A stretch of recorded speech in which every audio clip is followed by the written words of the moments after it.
Hello, everyone. Good morning. I'm Mitch Mitchell, Chair of the San Diego Housing Commission's Board of Commissioners. It is bright and early at exactly 8:05 a.m. on April 20th, 2023, and I'm going to call to order the special meeting of the board. We're meeting in person this morning with commissioners and staff, members of the public public in attendance. We have a quorum with 4 commissioners present. Video of today's meeting is also being streamed live online. The link to watch today's meeting is on the Housing Commission website at www.sdhc.org. Members of the public who wish to provide comments to the board will need to complete a speaker slip here in the board room and submit it to our Vice President of Communications, Scott Marshall, who is standing to the side of the boardroom. To speak in favor of any item on today's agenda, please submit a gold-colored form. To speak in opposition to any agenda item, please submit a pink-colored form. Those who wish to address the board about a topic that is not on the agenda should fill out a white speaker request form. Members of the public will have 3 minutes each to provide their comments about agenda items or non-agenda public comments. However, if a large number of people wish to provide non-agenda public comments or speak on a single agenda item, comments will be limited to 1 minute each. Collective testimony by those who support or oppose an item shall be limited to no more than 15 minutes total per side. When I call your name, please step to the podium, state your name for the record, and begin making your comments. We will now proceed with calling the roll. I think all commissioners, Commissioner Vasquez, Vice Chair Klumpner, and Commissioner Benvenuto are all here. No public speaker slips have been submitted for non-agenda public comments. So I will now ask the commissioners to make any comments before we get started. Does anyone have any comments? All right, seeing none, thank you. The board will be meeting first in closed session this morning. Chuck Christensen, will you please announce the closed session agenda for this morning? Yes, I will. Thank you, Mr. Chair. The Housing Commission will now meet in closed session to discuss its closed session agenda.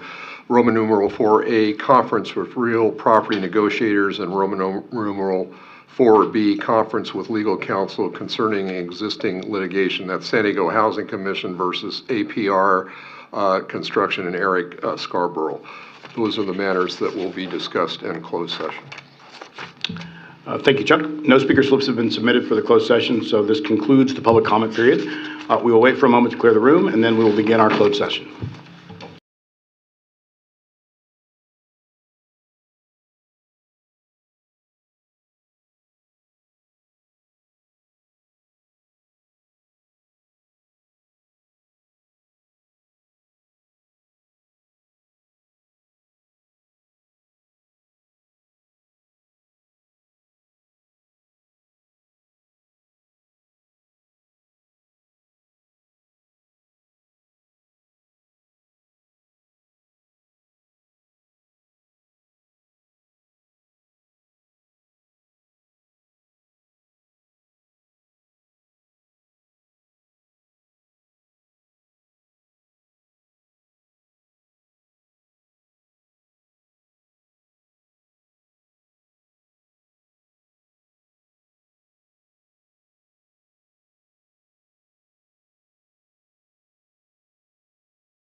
Housing Commission Board of Commissioners, the board has concluded its closed session and is reconvening an open session at 8:15.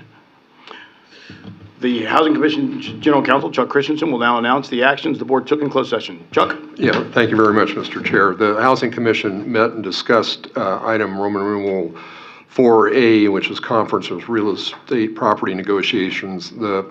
The matter was informational only, no action was taken. With respect to Roman numeral 4B, the commission discussed and gave direction to council concerning the litigation entitled San Diego Housing Commission versus APR Construction, Inc. and Eric Scarborough, and by a vote of 4-0, that concludes the matters that were discussed in closed session. Thank you very much, Mr. Christensen. Next on the agenda is item 100, the Extended Stay America Portfolio Purchase and Sale Agreement and Broker Finder's Fees. We will take public comments after the staff presentation. Emily Jacobs, the Executive Vice President of Real Estate, and Buddy Bohr, the Vice President of Real Estate, Finance, and Acquisitions, will present this item. The floor is yours. Please begin when ready.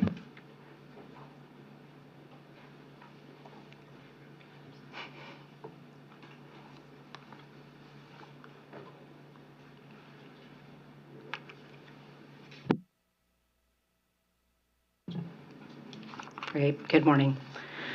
Today we'll present an opportunity to purchase 3 Extended Stay America hotel properties to convert them into permanent, affordable rental housing with supportive services for people experiencing homelessness. Over the past year, the Housing Commission staff has been exploring opportunities to purchase properties for conversion into permanent, affordable rental housing using home key funds. The potential purchase of these properties is contingent upon receipt of home key funds. Home Key is a statewide program administered by state HCD to rapidly produce housing for people experiencing homelessness or at risk of homelessness. The current round of Home Key funding, sometimes referred to as Home Key 3.0, authorizes $736 million statewide to sustain and rapidly expand the inventory of housing for people experiencing homelessness or at risk of homelessness. Approximately $34 million has been set aside for the San Diego region. The San Diego may also apply in the general statewide pool. On the screen here, you'll see eligible uses of Home Key funds. All of the properties presented today for your consideration would be eligible for the Home Key program. The properties are in Kearny Mesa, Mission Valley, and Hotel Circle area of San Diego. The first property is 3860 Murphy Canyon Road, near the intersection of Arrow Drive and 15 Freeway in Council District 7. The property is a single building served by an elevator and constructed in 2002. The building is situated on approximately 4.8 acres and contains 107 rooms, each with kitchenettes. This slide is an aerial view of the property. The Murphy Canyon Road property is served by Bus Line 25, which connects to Kearny Mesa and Serra Mesa, and 928, which connects to Kearny Mesa and Mission Valley. The Vons Grocery Store and a Walmart Superstore are about 0.6 of a mile directly south of the property for shopping, along with many quick-serve food options. The Serra Mesa Library is approximately 1.4 miles, and Sharp Memorial is approximately 3.3 miles. The second property is at 7440-7450 Mission Valley Road, near Friars Road and the 163 Freeway in Council District 7. It consists of 3 buildings. All are 2-story walk-ups. The buildings were constructed in 1997. The buildings are situated on approximately 3.4 acres and contain 140 rooms, each with kitchenettes. Here's an aerial view of the property. The Mission Valley Road site is also served by Bus 928. It is approximately a half mile from the Ralph's Shopping Center, which contains a CVS pharmacy and many quick-serve meal options. The closest library is in Linda Vista, approximately 2 miles away. The site is within 0.3 miles of a Scripps Health walk-in clinic. The third property is at 2085 to 2095 Hotel Circle South, immediately adjacent to the Housing Commission's Valley Vista property in Council District 3. This is a single 3-story building that is elevator served. The building is situated on approximately 4.58 acres and contains 165 units, each with kitchenettes. You'll notice to the right the Valley Vista property, the white sort of square property. The Hotel Circle property is served by Bus Line 88, about 0.2 of a mile away, which connects to Old Town and Fashion Valley Mall. It is 1.9 miles from Trader Joe's, an anchored shopping center, also on a bus line number 88, which contains many quick-serve food options. The Housing Commission owns and operates the adjacent Valley Vista, which has a shuttle service currently operating for the residents that could potentially be used also for the Hotel Circle property. Knox Library in Mission Hills is approximately 1.9 miles away, and the site is within 1.8 miles of Scripps Hospital and UCSD Medical Center.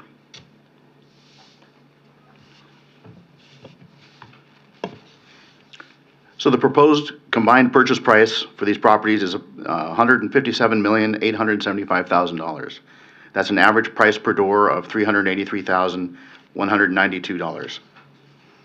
The proposed funding sources for the acquisition consist of a combination of home key funds, City of San Diego funds, County of San Diego funds, and potentially bank debt. The Housing Commission has the sole right to proceed to close escrow on all three properties or any one of them. However, the determination must be made during the 6-month due diligence period. The next two slides illustrate the key terms and dates incorporated into the purchase and sales agreement, or PSA, for the three-property portfolio.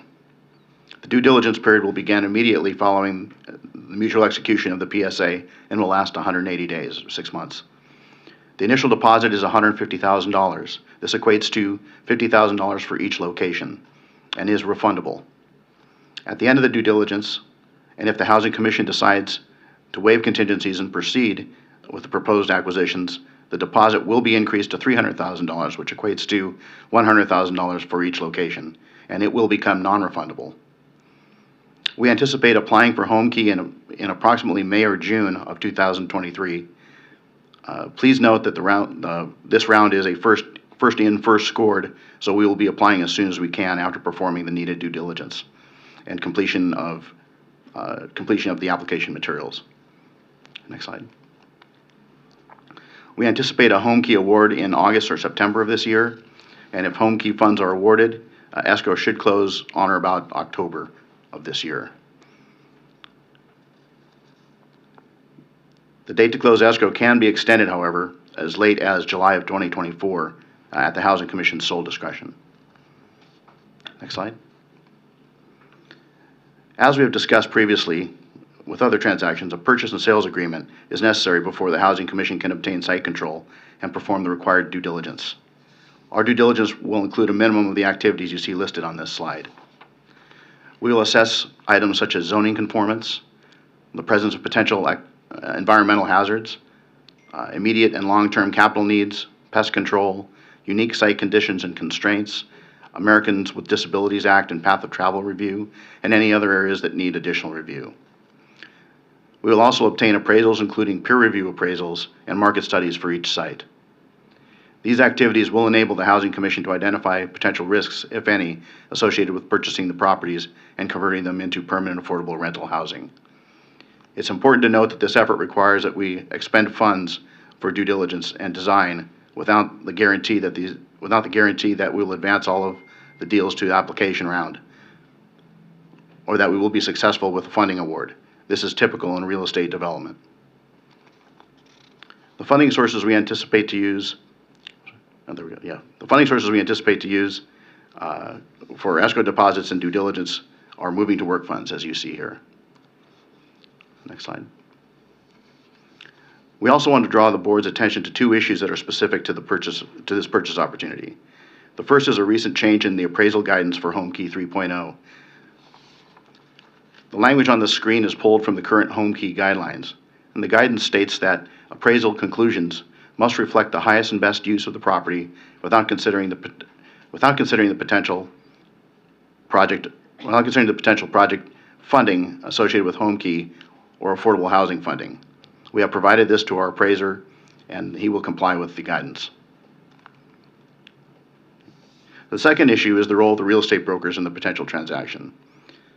On or about January 24th, 2022, Marks and Millichap, or M&M, made the Housing Commission aware of the owner's willingness to sell the extended stay hotel properties.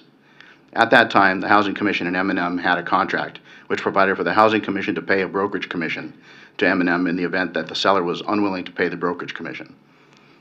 At that time, the Housing Commission elected not to proceed with respect to the extended stay properties, primarily due to uncertainty of funding. In late 2022, a broker exclusively representing the seller approached the Housing Commission about the same properties as a bundled transaction with favorable terms. After review, the Housing Commission expressed an interest in the properties. By that time, the Housing Commission contract with M&M had ended. However, the General Counsel determined that under the terms of the prior contract with M&M, a court might determine that we have a continuing legal obligation to pay M&M the brokerage commission set forth in the prior contract. The seller is exclusively represented by CBRE. The staff attempted to have the seller agree to pay the commission to M&M. This included me speaking directly with the chief investment officer, but the seller was unwilling to do so. So the seller will pay the commission to CBRE in the amount that the seller's broker would be allowed to receive under the Housing Commission's prior fee schedule with M&M. In essence, the Housing Commission capped the maximum commission that the seller could pay their broker. The Housing Commission is not represented by M&M, but will pay a finder's fee of $783,469. This equates to half of the amount payable to M&M under the previously approved contract between the Housing Commission and M&M. M&M will be required to provide the various conflict disclosures at all the benchmarks that were required under the prior contract. Next slide. So this slide outlines the next steps anticipated in the process. HomeKey 3.0 NOFA was released on March 29th of 2023, and the application round officially opens in April 24th, actually, of 2023. If this action is approved today, staff would proceed with the execution of the purchase and sales document and begin due diligence to prepare the projects for the HomeKey application as soon as we can following the April 24th date. Next slide. So staff recommends the Housing Commission Board take the following actions detailed in the staff report and shown on the next two slides. Next slide.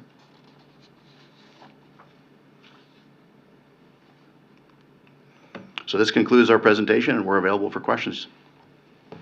All right. Scott Marshall, I will now take public comment. If there are any speaker slips that have been submitted, none have been submitted. So that concludes the public comment portion. We will now move on to commissioner comments. Commissioner Benvenuto. Thank you. I have one potentially stupid question and then one comment. I guess I'll start with a comment. These programs are incredible when you see the cost of the door at $380 and the rising costs, and no particularly good reason I can believe for the cost of building affordable housing to go down in the near future. So, commend the Housing Commission and the state for working diligently to find a solution, which is short-lived. There are only so many hotels that are available. So I am very, very curious about what the next iteration of solutions will be, and I am confident that we'll be on the front end of figuring out what that is.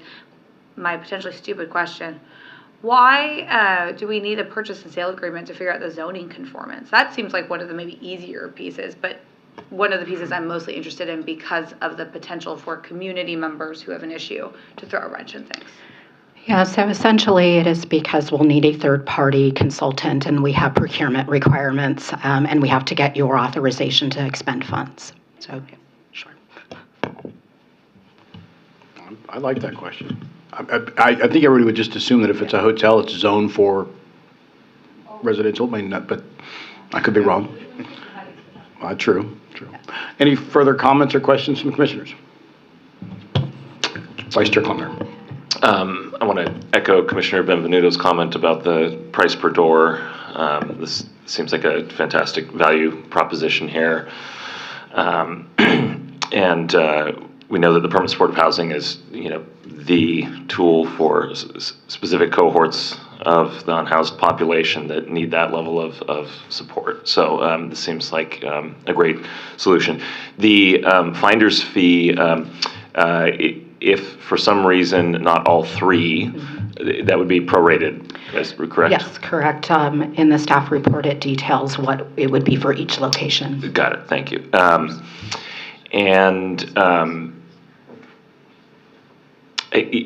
Yeah, I guess that's probably it for now until we get through our due diligence. Oh, actually, I'm sorry. I've not had my coffee yet. Can you go back to the the changes to the HCD appraisal guidelines? Certainly. Do you want to see the slide? Yeah. Okay. That'd be great. Scott? Oh, yeah. You reminded me. We are in control of that. None of us have had our coffee. Totally. There you go. Of course.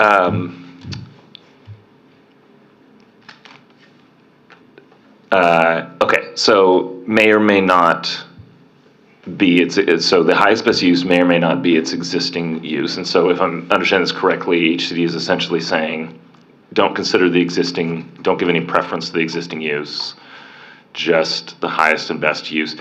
And I just wanted to make sure that we're all reading this carefully, since we have thought on and worked a lot on how to appraise hotels in recent years, and it is not straightforward. We've seen multiple methodologies.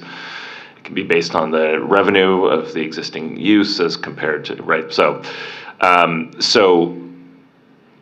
just want to make sure that we're pausing on this and understanding that the appraisals that we're going to get are going to be following the HCD guidance, and any questions kind of about those appraisals, the answers to why it's being done the way it's being done is ultimately because that is what HCD is telling us to do. Yeah, absolutely. That obviously does not factor in the, sometimes somewhat subjective decisions of an appraiser, but I just, in this public forum, I just wanted us to sort of take a close look at the HCD guidelines for the appraisal process. So thank you. Yeah, absolutely.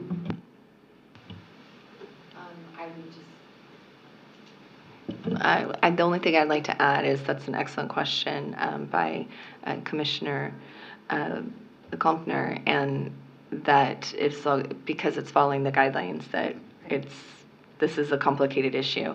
I actually had the same question, because if we were, I imagine that if we were to have an appraisal based off of what we're going to use it for, it would be a lot less, because it wouldn't be able to generate the same amount of revenue that it would be if it was at fair market value. But since we're complying with the state guidelines, we need to, we're doing so, and so that's the only comment that I had.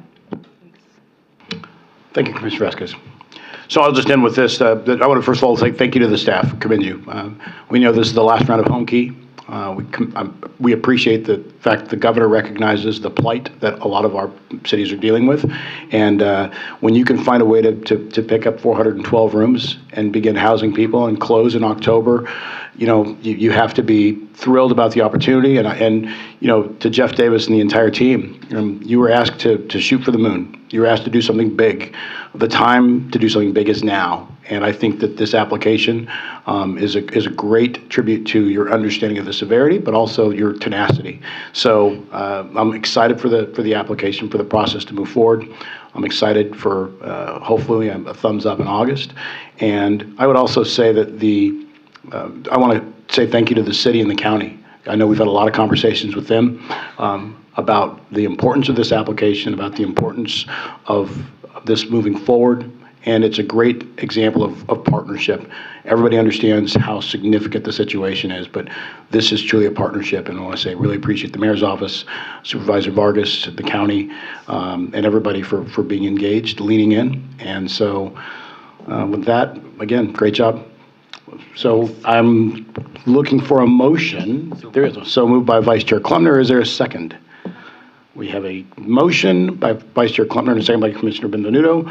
All those in favor signify by saying aye. Aye. Ayes have it. No one opposed. The motion carries unanimously 4-0. Thank you.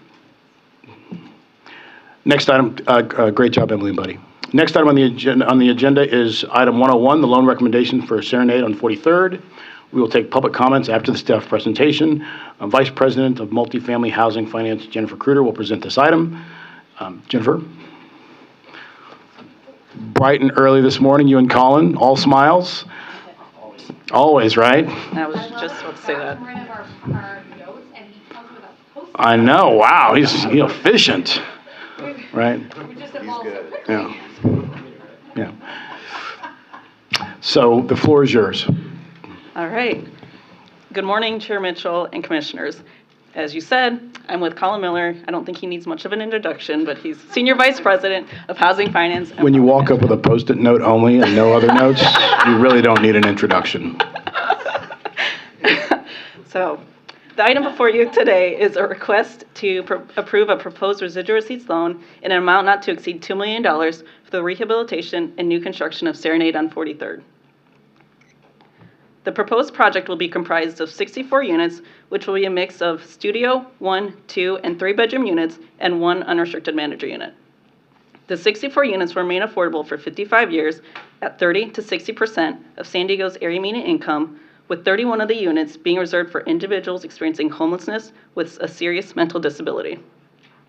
The development will be located at 4034, 4046, and 4054, 43rd Street in the City Heights neighborhood, Council District 9. The closest MTS bus stop is located less than a quarter mile from the site on University Avenue.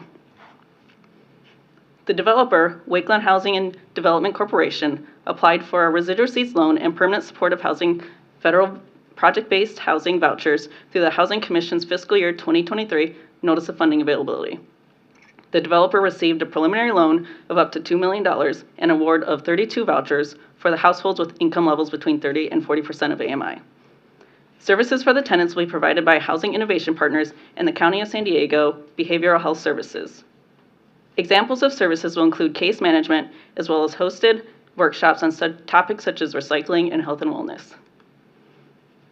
Here's a site map of the development. It is located east of Interstate 15 at 4034, 4046, and 4054 43rd Street, which is represented by the yellow stars on the right-hand side of the slide. Throughout the next few slides, we'll show the proximity to transit, grocery stores, and schools. First is transit. As shown by the red markers with bus icons, multiple bus stops are located within a half a mile of the site on University Avenue. On this side, the proximity to grocery stores is shown. As shown by the red markers with grocery cart icons, there are several options within a half a mile of the site. And this slide shows the distance to schools. As shown by red markers with graduation cap icons, there are also nearby options for schools within a half a mile of the site. The total of the development cost of the project will be approximately $33.8 million, which equates to nearly $520,000 per unit. Notable sources of funding include 9% tax credits, a proposed Housing Commission loan, and loans from the county's No Place Like Home program and the City of San Diego. The development will be comprised of 28 studios, 25 one-bedroom, 8 two-bedroom, and 3 three-bedroom units at 30 to 60% of San Diego area median income. Rent will range from $683 to $2,030 per month for the units. Should you approve these actions today, the developer will apply for 9% tax credits next week on April 25th with an anticipated allocation on July 26th. The project will close financing and begin construction in December 2023 and complete construction by September 2025. Here's the architect's rendering of the development. Staff recommends that the board take the actions detailed in the staff report and shown on this slide. This concludes the presentation. Both Colin and I are available to answer any questions you may have. Thank you. Thank you very much. All right, we'll now move to public comment. I don't think we've received any speaker slips, so that concludes the public comment period for this item. Commissioners, do you have any questions or comments about item 101? All right. Seeing none, I will just ask one question. As we prepare for, I noticed the designation is for people with mental illness. As we prepare for the care court begin here in the fall, I'm assuming that we're going to hopefully see more projects of this nature being presented for consideration. But when I read about this, it stood out because of the designation. So what are your thoughts on that? Awesome. Thanks, Chair Mitchell. I was trying to ask a question, Colin, that wasn't on your Post-it note. So It's a very brief Post-it note. It's like, don't stutter and speak slowly. So yeah, we'll see how well I do. So, in our pipeline and what we're awarding in our current NOFA, we have a pretty good mix of PSH deals and deals that are traditional affordable housing. We even have one proposal for a rehab project. So in general, we are seeing a shift from all PSH to a mix of PSH and affordable. And I think that kind of lines up with where the funding is going, just like developers are going to chase where the money is. And so, yeah. Okay, so which makes sense where there's opportunity, just like our previous item. So, all right, I don't have any further comments. I think it's a great project. So, all right, seeing no further comments, do I have a motion? Motion and beautiful rendering. What a nice building. It is a beautiful building. So, all right, we have a motion by Vice Chair Klumpner. Is there a second? Second by Commissioner Vasquez. All right, so all those in favor of the motion signify by saying aye. Aye. Any opposed? Seeing none, the motion carries unanimously 4-0. And with that, I would say that is the last item on today's agenda. As I will always remind you all in this room, thank you very much for what you're doing. Your service right now, in particular in San Diego, is vital, necessary, and should never go overlooked and should never be underappreciated. So thank you all, especially because you're all smiling at 8 o'clock this morning. That's really nice. I mean, we're going to do the next meeting at 7:01 a.m. So just want to prepare you now. Well, with that, this concludes the board meeting today. The meeting is adjourned at 8:42 a.m. Thank you all for being here, and have a great day.